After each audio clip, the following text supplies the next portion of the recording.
Hello, friend. Today on The Intentional Life, I talk to someone who I've been looking to have on the show for well over a year. His name is Charlie Hoehn. He's an amazing guy. We first met a few years ago in person.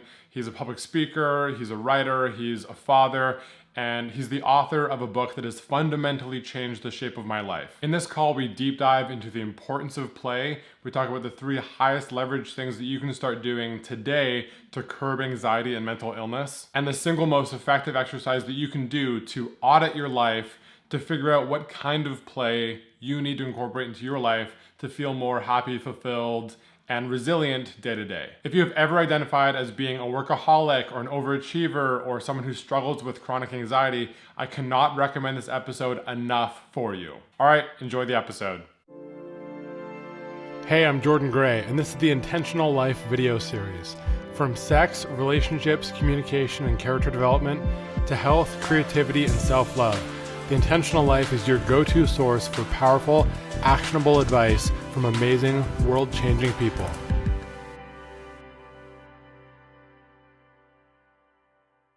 Hello, and welcome back to The Intentional Life. Today, I have someone on the show who I have been looking forward to chatting with for well over a year, Mr. Charlie Hoehn. Charlie, thanks so much for coming on the show.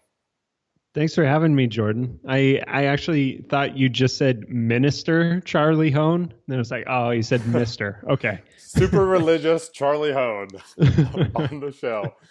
So I have been following Charlie's work for a few years now. We met each other, I don't know when it was, 3 years ago or so at a kind of like makeshift 30 under 30 event in Colorado through some mutual friends.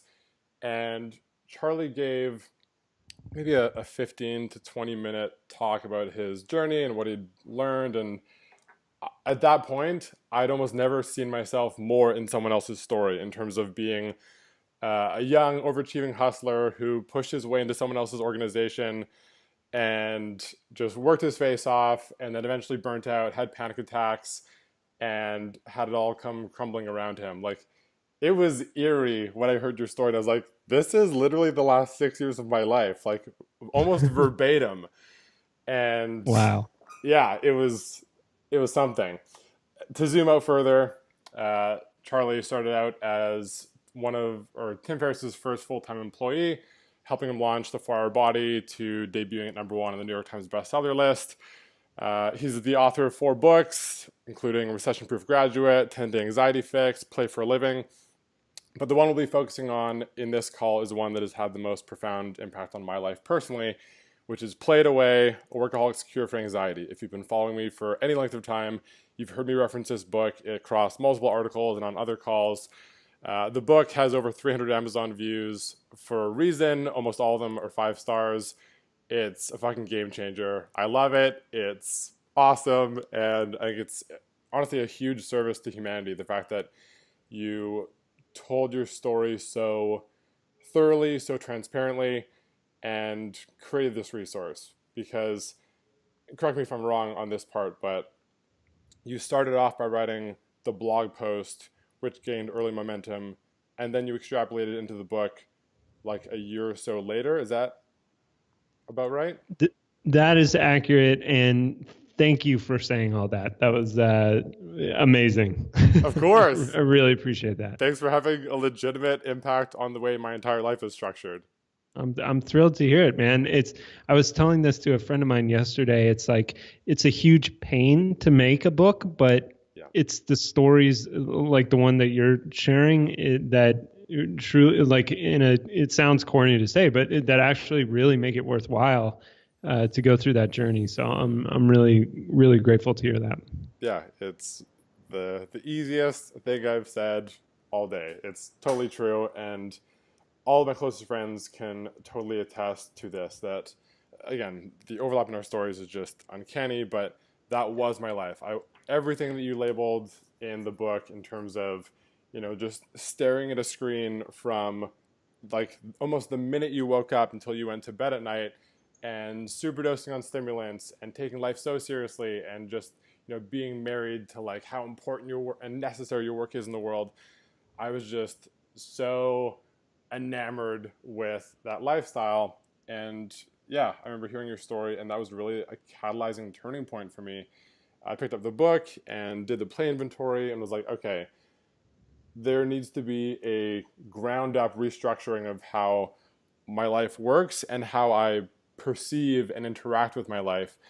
And right before the call, Charlie asked me how I'd been doing. And as the time recording this, it's September 2017. And I told him that I just had one of the best summers of my last 5 years. And it's completely true. And again, a huge part of that is due to the fact that I really let go of making my business everything and just really incorporated downtime and play. And I probably spent more hours playing frisbee and tag and spike ball than sitting down and staring at my screen on a week-to-week basis over this last summer. And yeah, it was absolutely a necessary kind of driving wedge into my mind that, Man, that's beautiful. I yeah, bet you're awesome at spike ball now, huh? I am. Yeah, I don't know if it's the same way in the States, but like I hadn't heard of spike ball at all until about 6 months ago, and then I'm pretty sure they appeared on like Dragon's Den or Shark Tank or something, and they just blew up. Like I live across the street from a beach in Vancouver, Canada, and yeah, there's like a big grassy area, and there would be like 7 or 8 spike ball sets that I could see from my window every sunny day. Just like it's everywhere, and it's so addictive and so fun. Wow. Yeah. This It episode is is it is a super fun game. I just played it for the first time about 2 weeks ago, nice. and at first I was like, "This is confusing," and then 5 minutes later, I just said, "I totally understand why people are so addicted to this. This is awesome." Yeah. And for context, this episode is not sponsored by Spikeball. We're just that. I'm just legitimately that much of a fan of it. Uh, so, rewinding a bit to kind of dig into a bit of your hero's journey, origin story, I'd love if you could talk for a minute about where where you were at the kind of epicenter of burnout, what physiologically, psychologically you were experiencing. And my hopes with this is that anyone that is listening to this and who might be teetering with some of those symptoms can recognize themselves in it and go, oh, maybe I have more of an issue with stress or chronic anxiety than I'm letting myself realize. Yeah. So you want me to go right into the pain, right? Exactly. What Okay. were you experiencing when you were at the worst of it with the opening of the kimono event and that kind of area? Oh, okay. So I mean, just a little bit of lead up before I get into the pain part. Sure. Leading up to it, the opening the kimono event was this huge event that Tim Ferriss put on that I was the behind the scenes guy, kind of coordinating everything, and I was secretly taking nootropic, super powerful nootropic name, which is a smart drug called modafinil, Hmm. and it's prescribed to people with narcolepsy to prevent them from spontaneously falling asleep, and used to be prescribed to military fighter pilots for multiple day missions. And so, yeah, pretty intense. Over the course of 4 days, I slept a total of 6 hours, Ugh. which, to put that in perspective, like your body requires you to sleep an hour for every 2 hours that you're awake. I was awake for 16 hours for every hour I was sleeping. So Wow. it was intense, and no one could tell that I was on those drugs. But when I got home, the the effects started to hit me. I went through stuff that was just clear sleep deprivation effects, but the long-term effects after that started to become increasingly difficult to ignore or compartmentalize. So all of the sudden, I started developing, I ended up quitting my job working for Tim because a close friend of mine attempted suicide, a family member died, and the book that we were working on, the deadline got pushed back 6 months, and that all happened within a 48-hour period after that event. So I just hit this emotional wall, and I ended up quitting the job, and then after that, my whatever you want to call it, anxiety, depression, like burnout, all kind of came to the surface in really intense ways. So um, everything from rapid pounding heartbeat, constant worrying about everything, to the point of paranoia and fear. And that's the crazy thing about worrying, is it's addictive because you feel like it's protecting you. Yeah. It feels So you productive think on it's some like a level. totally helpful thing when it's really not. There was this constant sense of dread, like everything was about to come to a head, everything was about to come to a crash. There was a feeling that whenever I spoke with somebody, even if it was a close friend, that they were judging me and criticizing me in their head, or they were trying to manipulate me. So for the first time in my life, I became fearful of interacting with people, and I could feel my energy affecting them, or at least I perceived it that way. And so I started holding up and isolating myself and not socializing because I didn't want them to catch my weird energy. And leading up to this, it wasn't just the event. I was drinking tons of cups of coffee, like you said, Jordan is addicted to stimulants, just working all the time. And this just became miserable. It basically felt like I was living in my own living hell, and while trying to keep it secret. Like I felt very, very fragile. Like if you tapped me on the chest, I would have fallen apart, or if you yelled at me, I would have just burst into tears.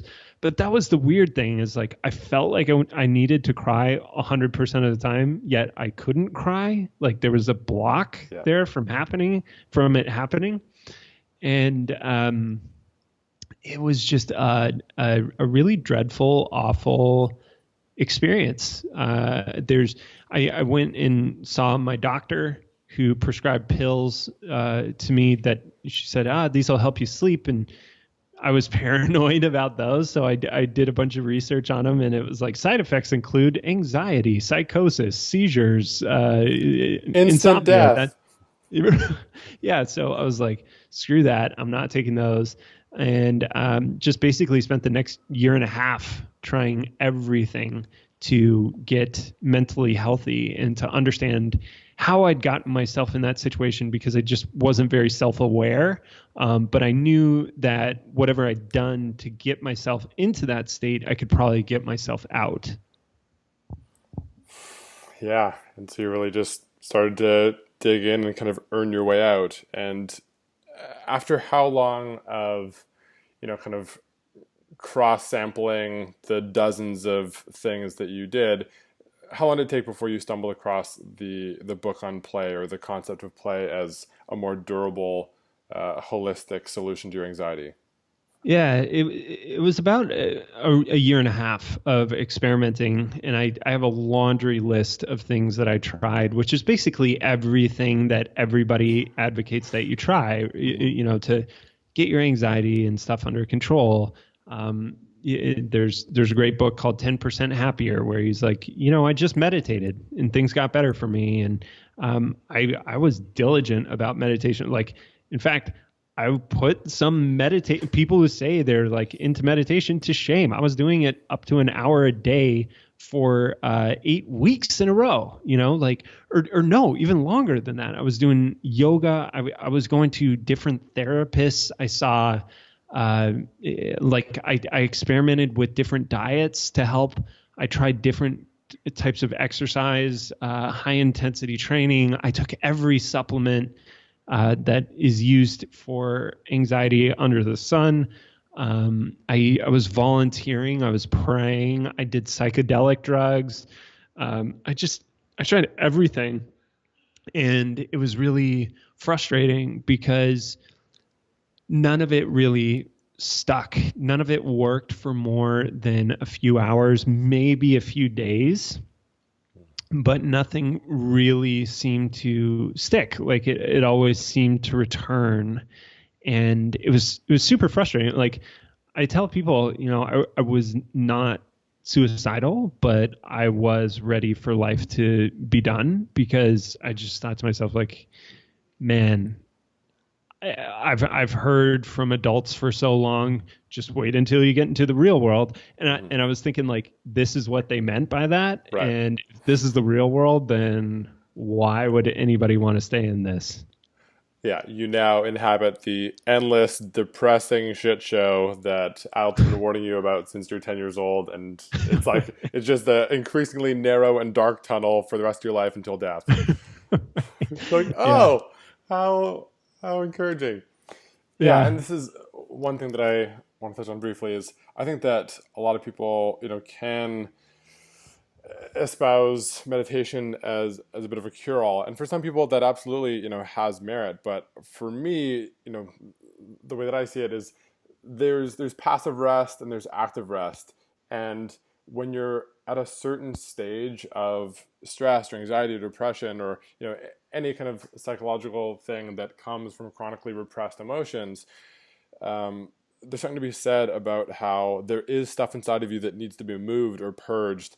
And sometimes just journaling or just meditation can be too passive, and just having this swirl of emotion, just like swimming around in you, meditating and just like trying to outthink your way or like positive affirmation your way out of those things isn't going to move the needle that much. And I think for me, that's why Play It Away was such a game changer, is it's that fact that I am a fairly high energy person, like a lot of creatives, a lot of artists, or people with entrepreneurial tendencies as well. And yeah, for me, it really allowed me to change my relationship to my life in terms of taking it less seriously and enjoying it more, but also physiologically moving that energy through me, which was 50 times more vital than getting better at doing morning pages or meditating or doing float tanks, things that were too inactive for my way of being in the world. Totally, 100%. And a good distinction there to make is actually, so like, one of the top recommendations that people make for people who are struggling with anxiety is like, you need to exercise, right? Right. Because you've taken in too much stimulants and you're just sitting still staring in front of a screen all day. Of Right. course you're feeling anxious. Like, if you see dogs that are used to like running around in an open field all day and you Yeah. just keep them in one room all day, they're like super anxious because they have so much energy stored Yeah. up. But the problem with just telling somebody you just need to exercise is you've just given them another job. And if they're a person who tends to view the entire the entire day as like, this is a series of tasks that I'm obligated to fulfill, and the world is sort of a prison. Well, you've just given them another literal treadmill to jump on and burn off their anxiety, and that's just not. It doesn't do anything to shift their mindset and make how they think about things healthier. 100%. And yeah, I think it's also why it's so vital to, when you are framing this play, sure, your body is exercising as a secondary benefit, but as long as you're picking things that do feel legitimately fun to you, then it's one of those things where you just, oh, like I was doing this thing for a couple hours, and I guess my body happened to be sweating, but I was just enjoying it and wasn't even watching the clock. And yeah, Exactly. it isn't just running on a treadmill and staring at the same wall and not really moving and tricking your brain into being like, yes, this is good for you. You should keep doing, run 5 more miles and then you'll be like 1% less anxious. Right. Yeah, Yeah. I the mean, law of diminishing this. returns is so steep. Yeah. Yeah. This is my main beef with the health and fitness community, which has done far more good in the world than they've done bad. But I think they chronically underestimate the importance of having fun.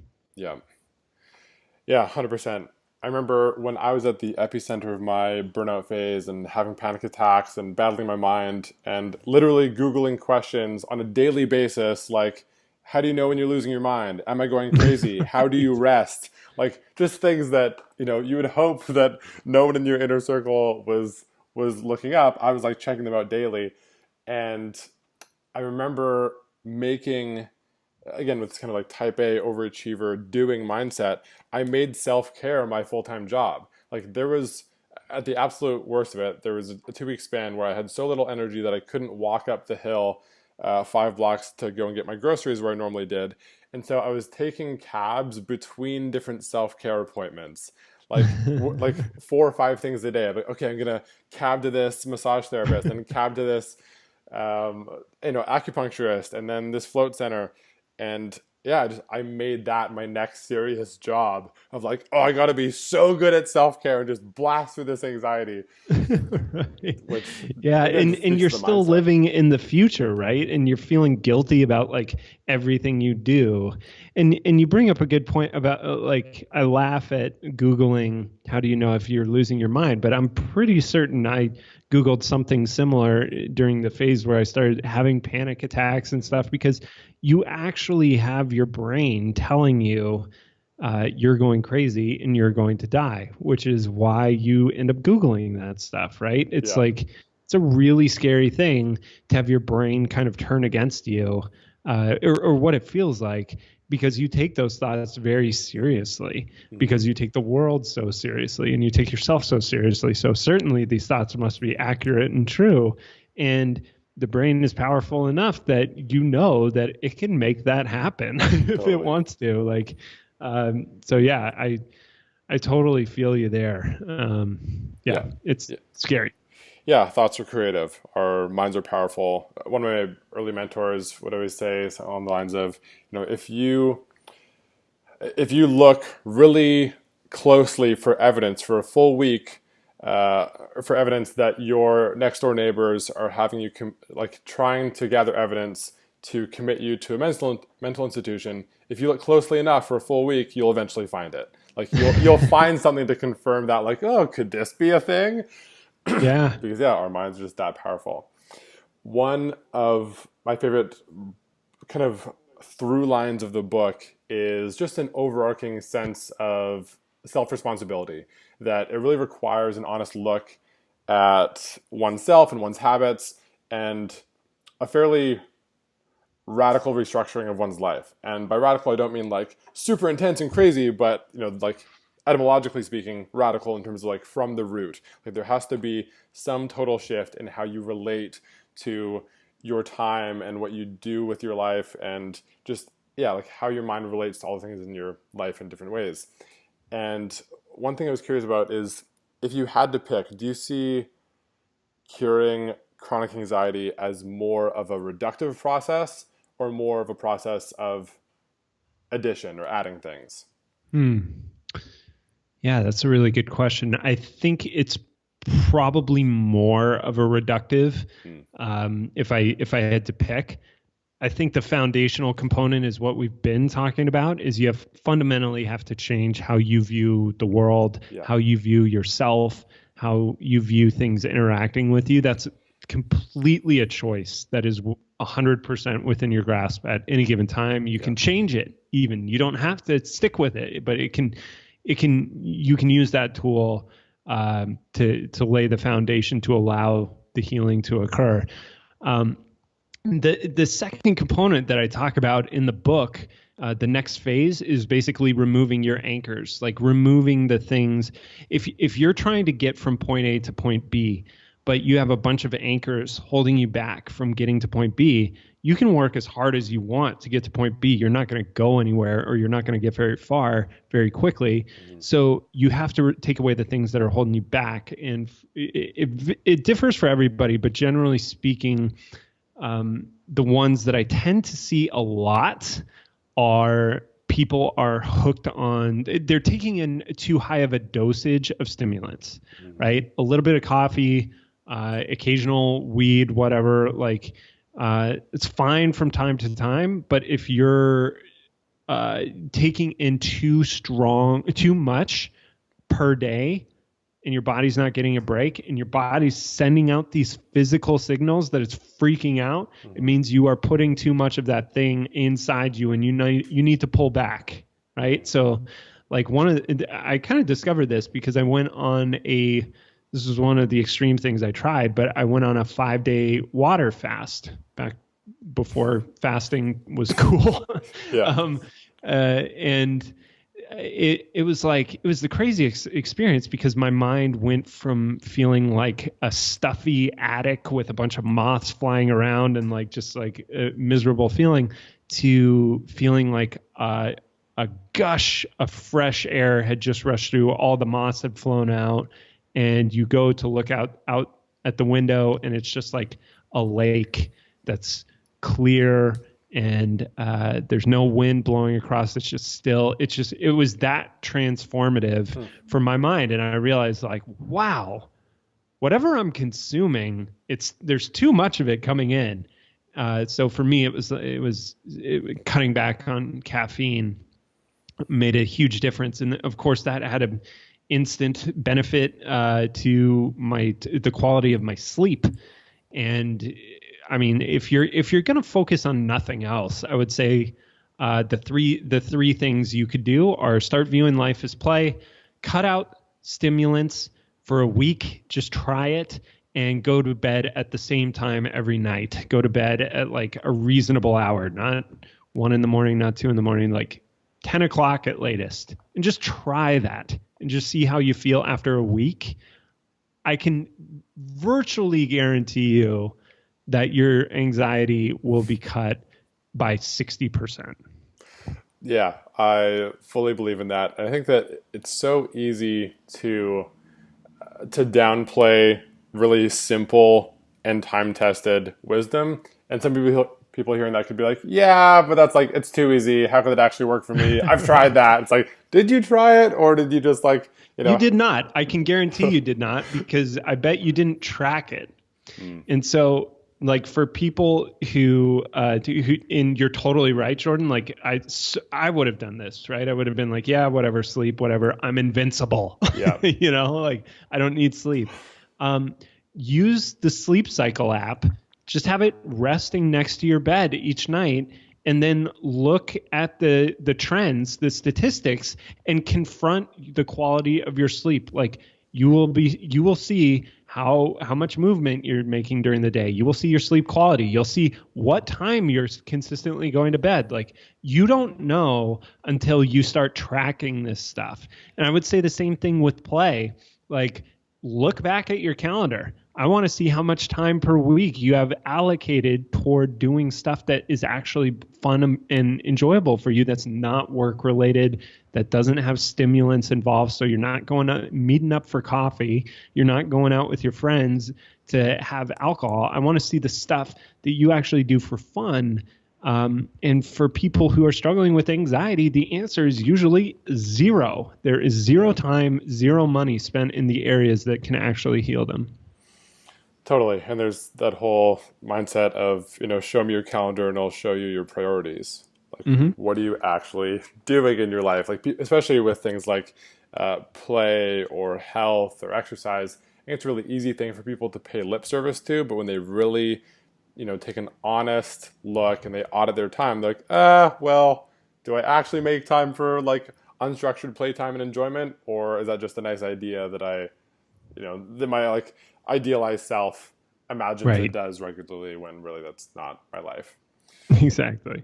Yeah, and I love the stimulants piece as well, because coming back to the dog in the room who's usually sprinting around the field and then put it in a room, it's like it's supercharging the amount of energy in that being's body. That'd be like having the dog be in the room and then also having it snort cocaine for weeks on end. It's like, yeah, your body's gonna hate it eventually, being like, why are you giving me more coffee to just sit in front of the screen and numb out? Like, you're just super dosing on energy and then putting it nowhere. So again, like the dog, you're eventually just going to start, chewing up the furniture and gnawing on your own paws and going crazy. Precisely. And that's exactly what happens. And I think it's hard to remember sometimes, because stimulants and depressants are such a normalized thing in our culture. Like Starbucks is one of the most successful companies in the world. Alcohol is where people go on the weekends to, like, it's what they turn to. It's the number one drug, even though it is rated compared across all other drugs to be the single most destructive drug in existence, both to the individual and to the community. You got to keep in mind, like 100 years, or not 100 years ago, but like 70, 80 years ago, doctors were smoking cigarettes. Like Yeah. they were advocating cigarettes. Like just because something in the culture is normal, it doesn't mean it's good for your health or that you should just do it because everybody else is doing it. So you really do have to think about what are you putting inside your body, because that is fueling you, and too much of it will cause you to react in adverse ways. Totally. I think even the way that people talk about alcohol, it's very common if you go to a doctor or you go to donate blood or whatever in different scenarios where people use the phrase, drugs and alcohol. Like, how frequently do you consume drugs and alcohol? And even that, labeling it as like drugs and then alcohol, like it gets some kind of free hall pass on the side of like, oh, this one isn't a drug. We'll just name it directly because not a drug at all. Oh, you have this at every wedding ever and all cultural celebrations, then it can't be bad for you. Which, Right. yeah, just Yeah. totally That is backwards. an interesting distinction. I never thought about that, but yeah, it's like literally anything that you put in your body affects the chemical makeup of your body. Yeah. And so technically everything's a drug, right? So treat that, take that knowledge and use it to help you and to serve you. Hmm. So, bit of a sidebar, tying back into this. I run a weekly men's group. We meet offline, face to face. Me and 20 guys meet in my house every Monday night for 3 hours. It's been going on for about a year and a half. And Wow. a few weeks ago, knowing that I was going to do a push to get you on a call sooner than later, I talked to them about your book, and I talked about the play inventory and how much that had affected my life, and how, the fact that I'm coming off the tail end of this amazing summer that has really been my best in 5 years for that reason. I was like, yeah, this play inventory thing, I just reminded myself how I used to play and then incorporated that. It spread like wildfire. Every guy was like, that sounds amazing. They all did play inventories and they all posted it. And we have like a Facebook group and a WhatsApp group for like accountability between meetings. And yeah, that concept just like is also having this huge positive ripple effect in their lives and the lives of their friends and families. So I would Wow. be remiss to not talk about play inventory or That's so cool, man. It's like, yeah, can you take screenshots and email that to me? totally, absolutely. Yeah, I'll do that. Awesome. So yeah, for people that don't know or haven't heard of it, which is probably most people, what is a play inventory? Yeah, so a play inventory, I totally stole this concept from Dr. Stuart Brown. Hmm. He's the guy who wrote the book Play, which talks about basically the evolutionary benefits of play, like why there's another doctor named Peter Gray who believes that our species should not be called Homo sapiens, which means man the wise. He believes it should be called Homo ludens, which means man the player, because Hmm. more than any other mammal, we play. And Hmm. we also have the most complex and developed brains. And when you prevent, the reason Dr. Stuart Brown learned about the benefits of play was he was hired by the government. Sorry, I know I'm not answering your question directly, but this is Go for it. interesting stuff. Yeah. The reason he went down that path is he was hired by the government to investigate. I forget. I think his name is Charles Whitman. It was the Texas Tower shooter, Yeah. the guy who assassinated a bunch of people with a sniper rifle Hmm. in Austin, Texas, many years ago, and he was hired to investigate serial killers, basically. And he found that what all of them had in common was severe play deprivation when they were young. And they found this in other mammals too, is when you deprive them of play, they develop basically mental illness. They grow up to be socially and emotionally crippled. So play is like essential for mental health. It is not a childish thing. It is literally like a part of who we are. You can prevent people from working and they will be just fine. You can take away work and they will be totally normal. If you take away play, they'll be fucked up. Hmm. And that's what most of Americans and Asians, actually, Asian cultures are doing unintentionally. So Anyway, so play inventory or play history exercises. You look back at your personal history of what were the things that you did when you were growing up for fun that were really enjoyable for you that no adult was forcing you to do. No one was judging you. No one was grading you. It was just you by yourself or you and your buddies just kind of goofing off and doing stuff to entertain yourselves. What were those things? So, Jordan, what were they for you? For me, when I was basically 8 to 16 years old, I played music. I played shitty music with my closest friends in a punk band. I skateboarded a ton. I did a lot of work with video, either doing like short comedy sketches or filming my friends and I and then editing skate videos of us. I played badminton. Uh, yeah, there's like dozens of things, but all of them basically, most of them revolved around some kind of performing art, like acting, improv, stuff like that, or yeah, like film photography. Just a lot of creativity and also physical movement, like a version of trail running or stuff like that. Yeah, that's great. And how many of those things were you doing when you were at your peak in anxiety? Oh, absolutely zero. Like, Right. no question. I had like 0 seconds of those for yeah, absolutely, like at Years. least years. Yeah, Yeah. Yeah, and this is kind of the depressing realization for many adults when I tell them about this exercise. They're like, "Ah, shit, I right. haven't been doing anything for a decade." Yeah, But the good news is, like, you can add it back in very quickly, and it will really rapidly have transformative effects. So, what I tell people and anybody who's listening, like, take out a piece of paper, and it's a really fun exercise to do. Like, just write down those memories and it's a great excuse to call up your childhood friends and ask them what they remember. And like some of the calls that I had with some of my buddies, they were like, dude, like you pulled so many pranks. Like you were constantly pulling practical jokes and like scaring people, like that kind of thing. And they weren't mad. They were just like, we just remember like you loved pushing people's buttons yeah. and seeing their reaction. And I still love that.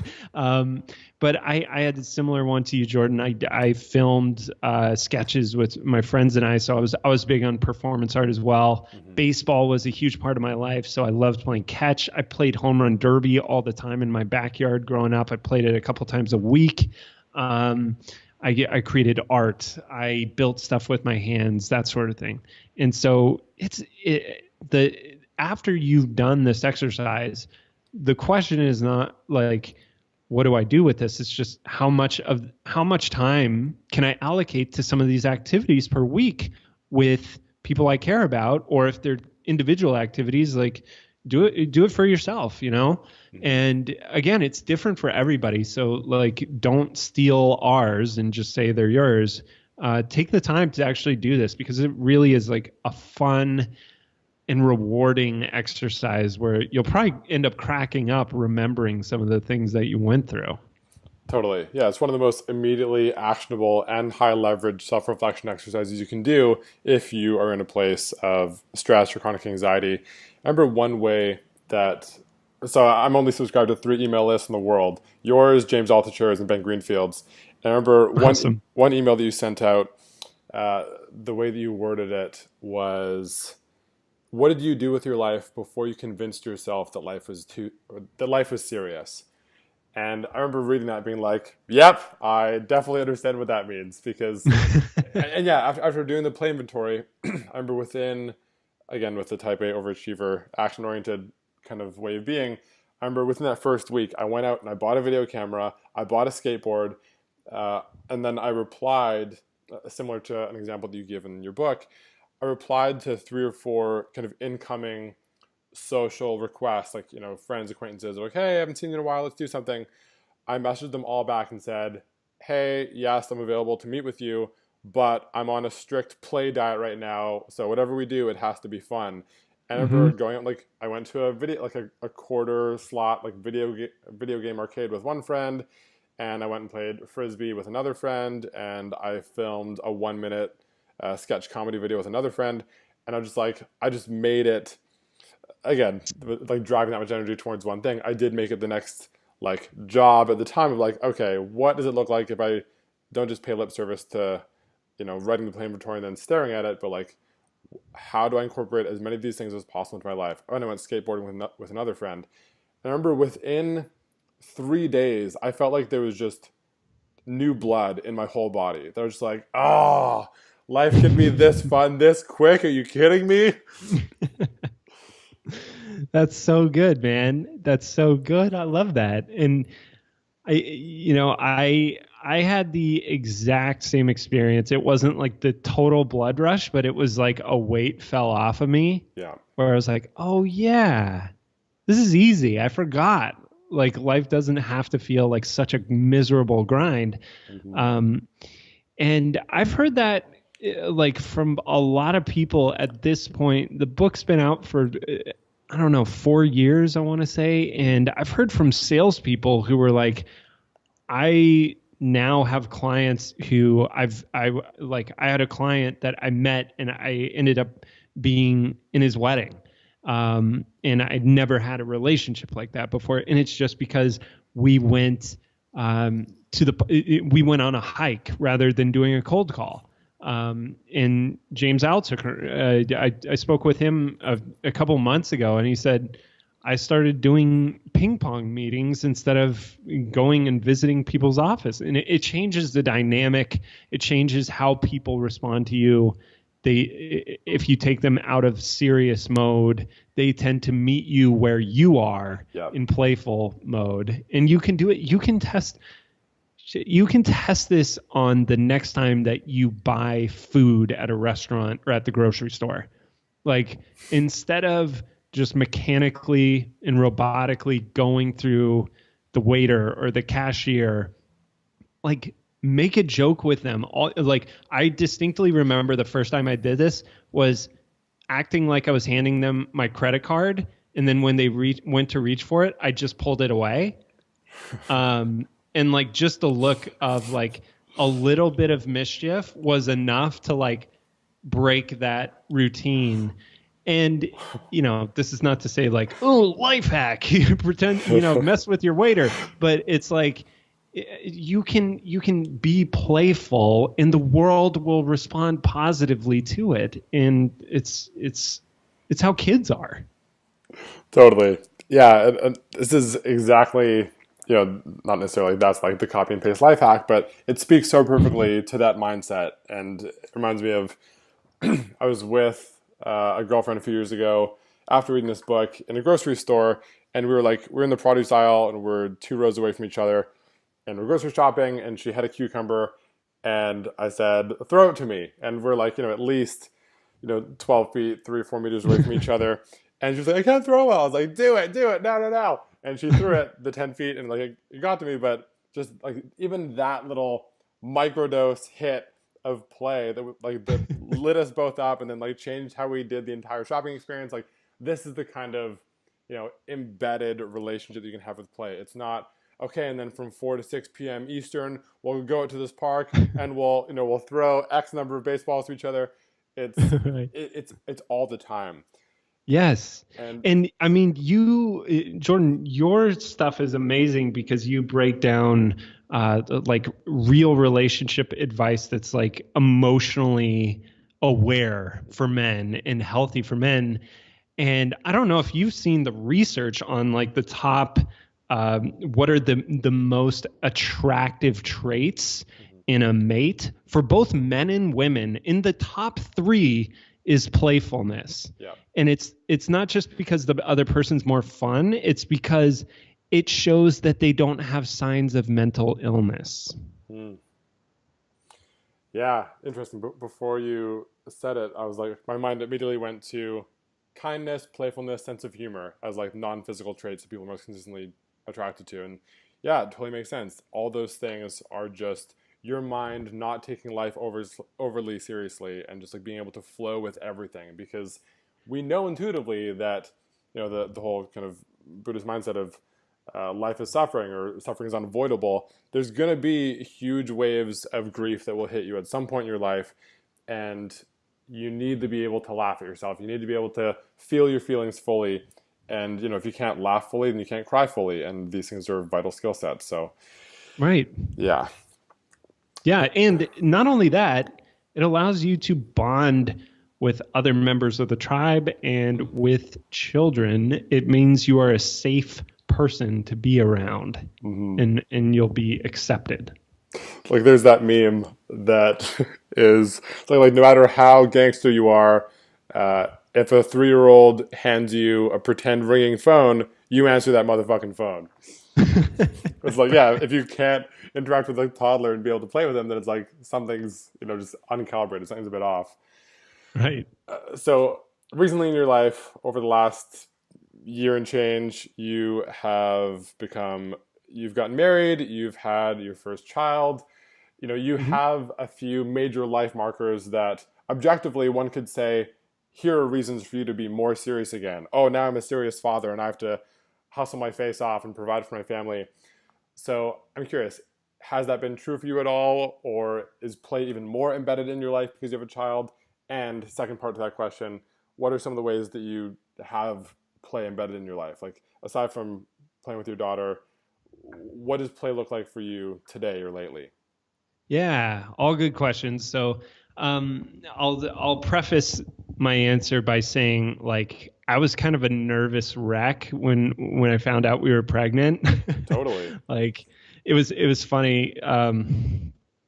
Whenever I would tell somebody we were pregnant, they would be like, "Oh, congratulations, blah blah blah," and I'm like, "You're taking the news a lot better than I did," because I was like, "Oh shit," because like we just weren't planning for it. We had gotten engaged the week before, right? And so a lot of things happened over the past year that were major life changes. And since then, I have learned that when you go through a major life change, whether it's good or bad in your mind still perceives it as a death of your old self, your old way of life. So it's like very natural to go through a grieving process. And so I just to give some context, my wife's like father passed away very unexpectedly. I moved. We got engaged, found out we were pregnant, moved again. I got a new job. And what else happened? Like we got a dog. Like there were all these things that happened in a very short period of time. And one of my friends like had a severe mental breakdown and was like lost for 4 days, like in the midst of all this. And there was just so much swirling around that I just felt like I got knocked over by a huge wave in the ocean. And then when I got up, the same thing happened to me 4 more times in a row. It was just like, it just felt constant. And so during that time, I was not necessarily like at my most playful self. I was really just like exhausted. I just was like, geez, like, I just need like a breather, I need 1 week without like a major change.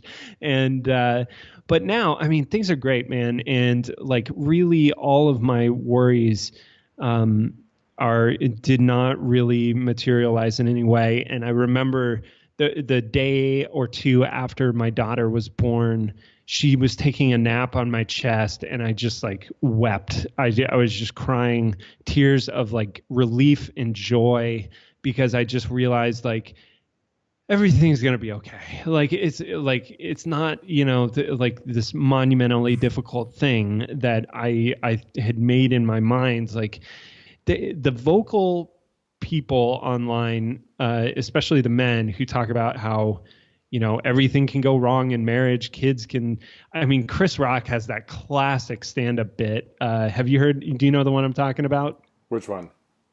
Chris Rock has a bit on love and marriage that you should totally watch or like edit it into this podcast because it's awesome. He's basically just like, If you're a married man, like you got to wake up in the morning, walk up to the mirror and say, fuck you, fuck your hopes, fuck your dreams, fuck, like whatever Mm. life you think you had planned, fuck it. And like, it's hilarious. And there's some element of truth in that, but like really, like life just feels much more full now. And it's just, it's different in a good way.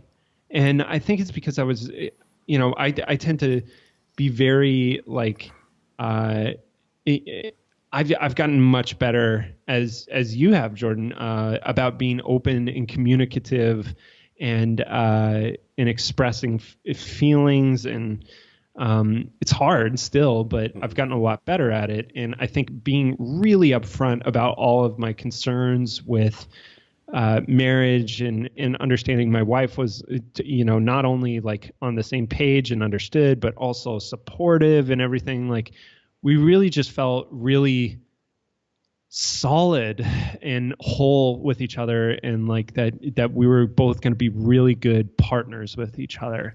Like we've done a number like it's probably the best decision I've ever made in my life.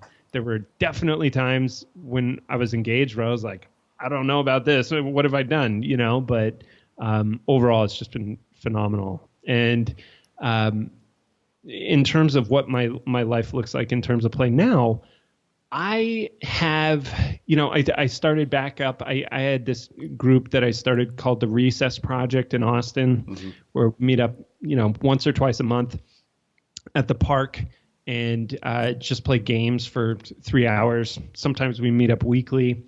Obviously, I have a lot of stuff at home that I do with my wife and my daughter and my dogs. But yeah, I mean, it's right now it's sports, and fortunately, I have I'm surrounded by a lot of people who don't take life too seriously, and we make a lot of jokes, and that's really been the big one. I haven't played home run derby in a while, but that's how life's been looking. But you have played blow raspberries on your daughter's stomach until she giggles. Oh my gosh, like I can't describe how entertaining this is, and I'm sure single guys are going to be rolling their eyes at this. I would have been one of those guys, but like when I wake up in the morning at 6, like one of the first things I do is I change my daughter's diaper, and the look on her face is like pure elation, like she's never seen me before, like for years, and I'm just this long lost like friend who's like she loves more than anything, and there I am suddenly, and she's never been more excited in her life. Like she looks thrilled for just a few seconds, and then it kind of normalizes again. But like that look is something that's like the highlight of my day, and to be greeted with that every day is like, man, it's awesome. Amazing. That reminds me of Dave Grohl, the Nirvana Foo Fighters guy. Yeah. Someone asking him, like, how you've been a part of like some of the biggest rock bands of the last 100 years. How do you stay so grounded? And without missing a beat, he just says, "My kids don't give a shit that I was in Nirvana." Because like it doesn't mean anything to them. Like it's easy to not have an ego when you're a dad because yeah, you are cleaning up shit and you are just like this superhero to this little person, and then eventually they just see you as the human that you are, and it keeps you grounded and humble. And I really like the simplicity of his response. Uh, Last quick question I wanted to touch on before we start to wind down: are there any? And I see this as like a supplementary thing and not a first line of defense with curing anxiety, but are there any supplements that you took or take on a consistent basis primarily for building resilience or hardiness when it comes to stress or anxiety or brain health? Are you talking literal supplements, so like pills that you swallow? Yeah, or not like drugs, but yeah, supplements, pills, liquids, all that like natural stuff. Yeah, there's some. I generally tend to not really take many supplements. Okay. I find that they have a pretty marginal return compared to the bigger stuff that we talked about. Yeah. Having said that, I think I'm a fan of natural calm. I've seen that have a noticeable impact not only on myself. I've seen it help my wife. I've seen it help my best friend. Is that a B vitamin complex or is that a That compound of is different things? magnesium. Got it. Yeah. And so that one's good. I am generally a fan of what is it? I like fish oil. Yeah. And what's the other? I think I've become just more of a believer generally that you can get the supplements that you need primarily through food sources. So I think it's practical to focus there first, because you don't need significant modifications to your diet. But generally speaking, a little bit of vitamin B12 seems to go a long way, or at least it did for me. So yeah, I would say those three. Great. Yeah, those were the exact three that I either expected or have also found in my research. They like omega-3 oil, B12, and magnesium, high quality magnesium bisglycinate. So that's good to know. Yeah, man, this is a fun deep dive. It's been really great to reconnect with you. Likewise. Like I said, I've pitched this book in so many of my articles that I was like, it's so overdue for me to talk about this and yeah, give a more direct, kind of comprehensive view of why I give a shit about this book, how it's changed my life, and really give people a further insight into my relationship to it. And yeah, it's just I can't say enough good things about it. And I'm so glad that you wrote it. Well, I'm honestly, Jordan, I'm so thrilled to hear that. I'm really touched, and if you want, man, I can send you some copies that you can give out or whatever. Like, let me know how I can make that easier for you or better, because it's rare to find people who are such advocates. So I'm happy to support you in that way as well. Amazing, I appreciate that. So if people want to find you, what's the main hub that they can interact with you through?